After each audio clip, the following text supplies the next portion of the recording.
Mapagpalang umaga sa ating lahat and welcome na muli sa ating daily morning devotional. It's January 8, entitled Deliverer. At mababasa din po natin ang ating pag-aaralin sa umagang ito sa The Review and Herald, October 25, 1881. Samahan niyo po ako. Purihin ng Panginoon sa kanyang kaputihan. Ang ating key text makikita sa Ephesians chapter 6 verse 10. Finally, my brethren, be strong in the Lord and in the power of His might.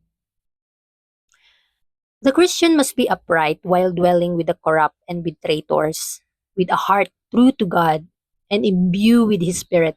He will see much to grieve over while surrounded by commandment breakers, those who are on the side of the great rebel, having thrown off their allegiance to the God of heaven. The fact that iniquity abounds is a strong reason why he should be watchful and diligent and faithful in his master's service, that he may rightly represent the religion of Jesus Christ. So tayo bilang mga mananampalataya at tinatawag na mga Kristiyano ay dapat manatiling matuwid ang ating mga pamumuhay kahit na siya ay naninirahan sa gitna ng mga taong tiwali at taksil sa Diyos. Ninanais pa rin ng Panginoon na lumakad tayo sa kanyang katwiran, sa kanyang katotohanan. Tayo ay nakakita ng napakadaming mga pagsubok sa buhay. Pero kung ang ating mga puso ay tapat sa Diyos at puspos ito ng kanyang banal na espiritu, makakakita siya ng maraming bagay na makapagpapalungkot sa kanya. Sapagkat siya ay napapaligiran ng mga lumalabag sa mga utos ng Diyos, mga taong kumakampi sa dakilang rebelde na si Satanas at tumalikod sa kanilang katapatan sa Diyos ng langit. Kaya kahit napakadami tayong nakikitang mga ganitong tao, manatili tayong tumingin sa ating Panginoon na siya ang may akda ng ating kaligtasan. At higit sa lahat, siya ay nanagumpay sa lahat ng bagay. Gaya natin, nawa makapanagumpay din tayo. Kaya ang katotohanan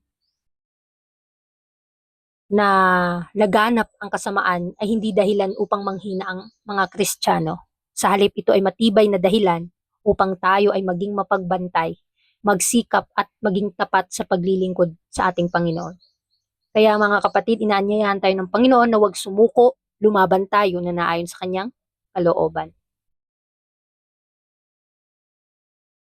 On all sides, the Christian soldier will hear treasonable plottings and rebellious utterances from those who make void the law of God. This should increase his zeal to act as a faithful sentinel for God and to use every effort to bring souls to enlist beneath the blood-stained banner of Prince Emmanuel.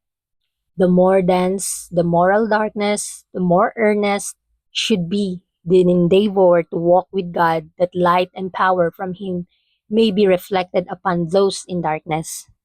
Kaya alamin natin mga kapatid na sa lahat ng panig, naririnig nating mga Kristiyano ang kawal na ang mga salitang mapaghimagsik at mga masasakit na salita.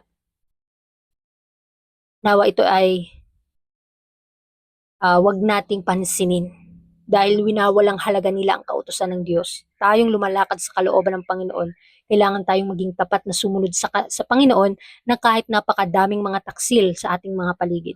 Kaya hindi tayo dapat mapanghina sa ating mga kalooban. Sa halip lalo nating dapat pag-alabin, pagningasin ang ating sigasig upang gumanap tayo bilang mga tapat na bantay ng Diyos. So dapat nating gamitin ang lahat ng ating pagsisikap upang akayin ang mga kaluluwa na sumapi sa ilalim ng bandilang na bahira ng dugo ni Kristo.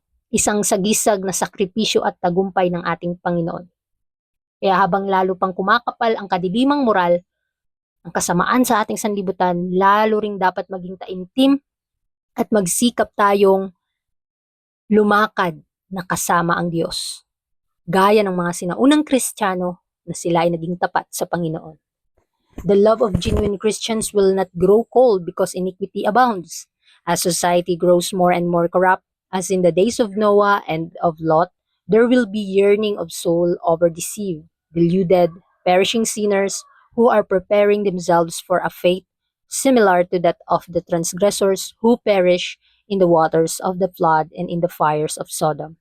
So, nakikita natin na napakadaming mga pagsubok, mga kasamaan ay talagang lumaganap na sa buong mundo. At kailangan ang pag-ibig ng mga tunay na Kristiyano ay kailangang hindi lalamig. Kaya habang ang lipunan ay lalo pang nasisira dahil sa tiwaling gaya noong mga araw ni Noah at ni Lot, magkakaroon pa rin ng malalim na pananabik at pagdadalamhati ng puso para sa mga nalinlang, nadaya at napapahamak. Kaya huwag nating hayaan na tayo ay madaya, mga kapatid. At marami pang dinadaya ng kaaway ngayon. Kaya tayo po ay kailangang magsaliksik at tulungan ang mga tao na mahanap ang katotohanan at makilala nila si Kristo na tanging pag-asa sa kaligtasan. So ipinapakita ng ating pahayag na ito na ang tunay na Kristiyano sa halip na maging manhid o mawala ng malasakit ay mas lalong mapuno ng banal na espiritu at habag pag-ibig sa Panginoon. Kapag nakikita na ang kasamaan sa ating paligid, ang ating mga puso ay naantig para sa kaligtasan ng iba. At ito yung nais na dapat nating maramdaman. At the more na naantig ito, the more nating pagsikapan na ang Panginoon ay tutulong sa atin, pagsikapan natin na maakay ang mga tao sa kaligtasan, kahit na napakasama na ng ating sanlibutan. We have only a little while to urge the warfare, then Christ will come and this sin of rebellion will close. As never before, resistance must be made against sin, against the powers of darkness. The time demands energetic and determined activity on the part of those who believe present truth. They should teach the truth by both precept and example. So, dahil dito, kailangan kailangang tumutol at lumaban sa kasalanan, laban sa mga kapangyarihan ng kadiliman. Kaya nga ang panahon natin, ito ay humihingi ng masigla, puspusan at may paninindigang pagkilos mula sa mga sumasampalataya sa kasalukuyang katotohanan. Kaya dapat nating ituro ang katotohanan hindi lamang sa ating mga salita, kundi sa pamamagitan din ng ating pamumuhay.